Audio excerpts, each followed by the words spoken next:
قل انما انا منذر وما من اله الا الله الواحد القهار رب السماوات والارض وما بينهما العزيز الغفار قل هو نبأ عظيم انتم عنه موردون ما كان لي من علم بالملأ الاعلى اذ يختصمون ان يوحى الي الا انما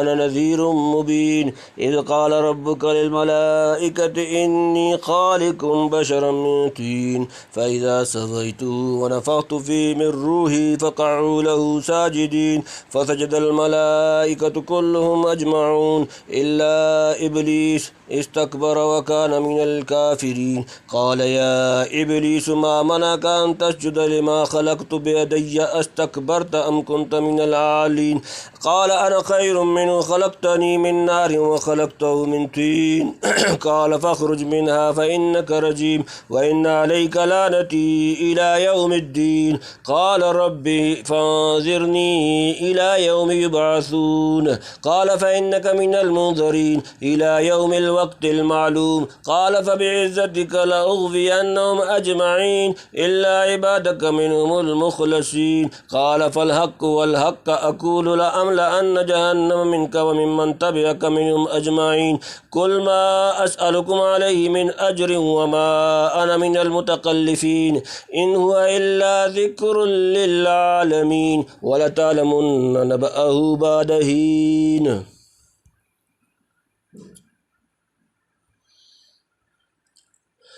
قل انما انا منذر وما من الہ الا اللہ الواحد القہار قل فرما دیں انما اس کے سوا نہیں انا کہ میں منذر ڈرانے والا وما اور نہیں من الہ کوئی معبود الا اللہ اللہ کے سوا الواحد واحد یکتا القہار زبردست تو کہ میں تو یہی ہوں ڈر سنا دینے والا اور حکم کوئی نہیں مگر اللہ اکیلا دباؤ والا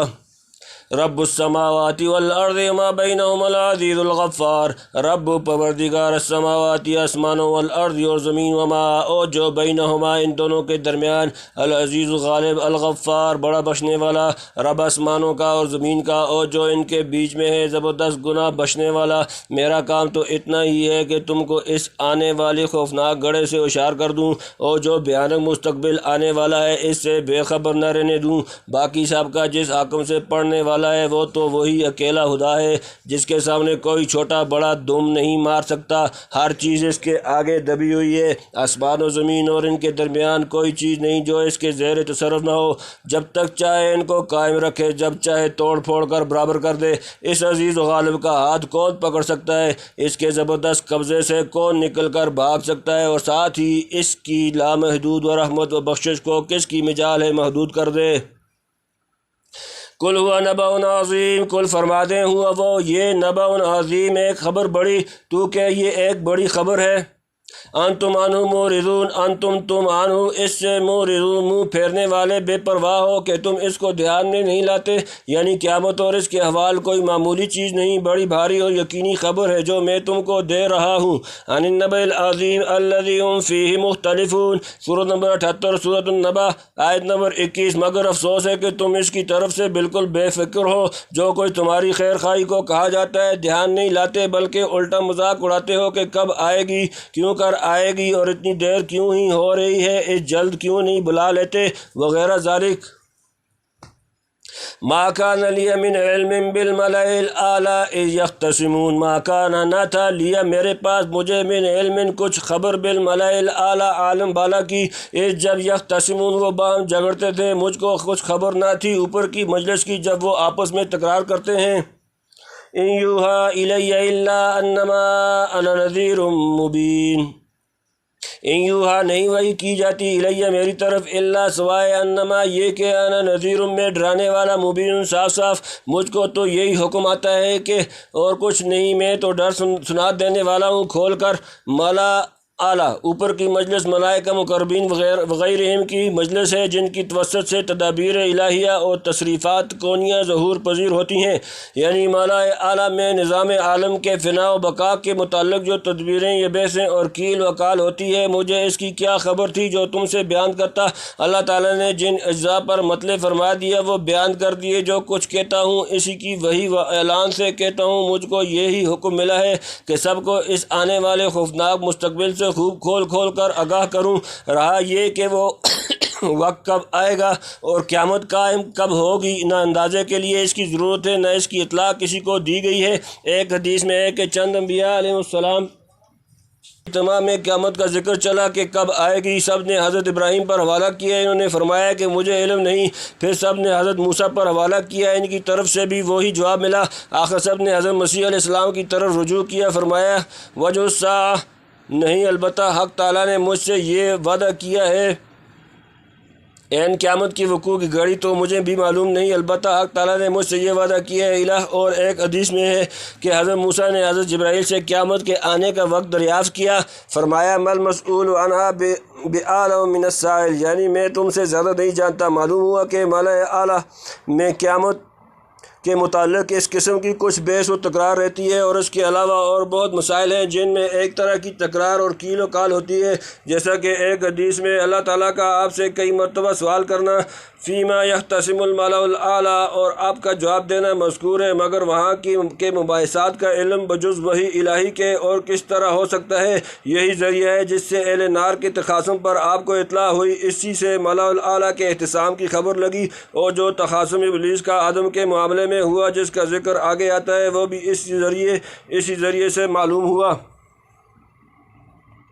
اذ قال ربک للملائکۃ انی خالق بشرا من طین، اذ قال جب کہا ربک تمہارا رب للملائکۃ فرشتوں کو، انی کہ میں خالق پیدا کرنے والا بشرا ایک بشر من طین مٹی سے، جب کہا تیرے رب نے فرشتوں کو میں بناتا ہوں ایک انسان مٹی کا۔ حضرت شاہ صاحب لکھتے ہیں ایک یہ بھی تکرار تھی فرشتوں کی جو بیان فرمایا فَإِذَا سَوَّيْتُهُ وَنَفَخْتُ فِيهِ مِن رُّوحِي فَقَعُوا لَهُ سَاجِدِينَ، فَإِذَا پھر جب سَوَّيْتُهُ میں درست کر دوں اسے، وَنَفَخْتُ اور میں پھونکوں فِيهِ اس میں، من سے روحی اپنی روح، فَقَعُوا تو تم گر پڑو، لہو اس کے لیے آگے، ساجدین سجدہ کرتے ہوئے، پھر جب ٹھیک بنا چکوں اور پھونکوں اس میں ایک اپنی جان تو تم گر پڑو اس کے آگے سجدہ میں، یعنی ڈھانچہ ٹھیک تیار کر کے اپنی طرف سے ایک روح پھونکوں۔ حضرت شاہ صاحب لکھتے ہیں کہ روحی اپنی جان اسی لیے فرمایا کہ اب و حق سے نہیں بنی، عالم غیب سے آئی۔ کچھ مضمون روح کے متعلق سورہ بنی اسرائیل میں گزرا ہے، وہاں روح کی اس اضافت پر روشنی ڈال گئی ہے، ملاحظہ کر لیا جائے۔ فسجد الملائکۃ کلہم اجمعون، فسجدہ پس سجدہ کیا، الملائکۃ فرشتے جمع، کلہم سب، اجمعون اکٹھے، پھر سجدہ کیا فرشتوں نے سب نے اکٹھے ہو کر، الا ابلیس استکبر وکان من الکافرین، الا سوائے ابلیس استکبر اس نے تکبر کیا، وکانا اور وہ ہو گیا، من سے الکافرین کافروں میں سے، مگر ابلیس نے غرور کیا اور تھا وہ منکروں میں۔ یہ قصہ سورہ بقرہ، اعراف وغیرہ کئی صورتوں میں گزر چکا۔ اعراف کے فوائد میں ہم نے مفصل بحث کی ہے، اسے ایک مرتبہ دیکھ لیا جائے۔ حضرت شاہ صاحب لکھتے ہیں یہ ابلیس اصل سے جن تھا جو اکثر خدا کے حکم سے منکر ہے، لیکن اب اپنی کثرت عبادت وغیرہ کے سبب سے رہنے لگا تھا فرشتوں میں۔ قال یا ابلیس ما منعک ان تسجد لما خلقت بیدی استکبرت ام کنت من العالین، قال اس نے فرمایا یا ابلیس، اے ابلیس، ما منعک کس نے منع کیا تھا، ان تسجد کہ تو سجدہ کرے، لما اس کو جسے خلقت میں نے پیدا کیا، بیدی اپنے ہاتھوں سے، استکبرت کیا تو نے تکبر کیا، ام کنت یا تو ہے، من سے العالین بلند درجے والے۔ فرمایا اے ابلیس کس چیز نے روک دیا تجھ کو کہ سجدہ کرے اس کو جس کو میں نے بنایا اپنے دونوں ہاتھوں سے؟ یہ تو نے غرور کیا یا تو بڑا تھا درجے میں۔ حضرت شاہ صاحب لکھتے ہیں یعنی بدن کو ظاہر کے ہاتھ سے اور روح کو غیب باطن کے ہاتھ سے اللہ غیب کی چیزیں یا ایک طرح کی قدرت سے اور ظاہر کی چیزیں دوسری طرح کی قدرت سے بناتا ہے۔ اس انسان میں دونوں طرح کی قدرت خرچ کی۔ سورہ مائدہ میں پارہ ششم کے ختم کے قریب بل یداہ مبسوطتان ینفق کیف یشاء کا فائدہ ملاحظہ کر لیا جائے۔ ہمارے نزدیک اللہ تعالیٰ کی نبوت و صفات میں سلف کا مسلک ہی اقویٰ و اخوت ہے۔ یا جان بوجھ کر اپنے کو بڑا بنانا چاہا یا واقعہ میں تو اپنا مرتبہ ہی اونچا سمجھتا ہے۔ قال انا خیر منہ خلقتنی من نار و خلقتہ من طین، قال اس نے کہا انا میں خیر بہتر منہ اس سے، خلقتنی تو نے پیدا کیا مجھے من نار آگ سے، وخلقتہ تو نے پیدا کیا اسے من سے طین مٹی، بولا میں بہتر ہوں اس سے، مجھ کو بنایا تو نے آگ سے اور اس کو بنایا مٹی سے۔ سورہ اعراف میں اس کا بیان گزر چکا۔ حضرت شاہ صاحب لکھتے ہیں کہ آگ ہے گرم پرجوش اور مٹی سرد ہے خاموش۔ ابلیس نے آگ کو اچھا سمجھا، اللہ نے اس مٹی کو پسند رکھا۔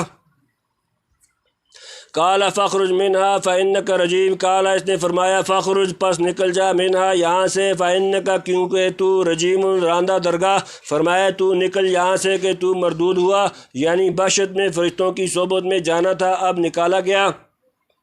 وَإِنَّ عَلَيْكَ لَعْنَتِي إِلَىٰ يَوْمِ الدِّينِ، وَإِنَّ اور بے شک علیک تجھ پر لعنتی میری لعنت إِلَىٰ تک یوم الدین روز قیامت، اور تجھ پر میری پھٹکار ہے اس جزا کے دن تک، یعنی اس وقت تک تیرے اعمال کی بدولت پھٹکار بڑھتی جائے گی۔ بعدہ کیا ہوگا اس کا تو پوچھنا ہی کیا، آگے آتا ہے لَأَمْلَأَنَّ جَهَنَّمَ مِنْكَ وَمِمَّنْ تَبِعَكَ مِنْهُمْ أَجْمَعِينَ، وہاں جو لعنت ہوگی یہاں کی لعنتیں اس کے سامنے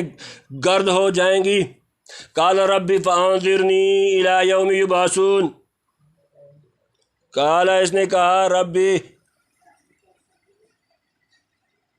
اے میرے رب، فانظرنی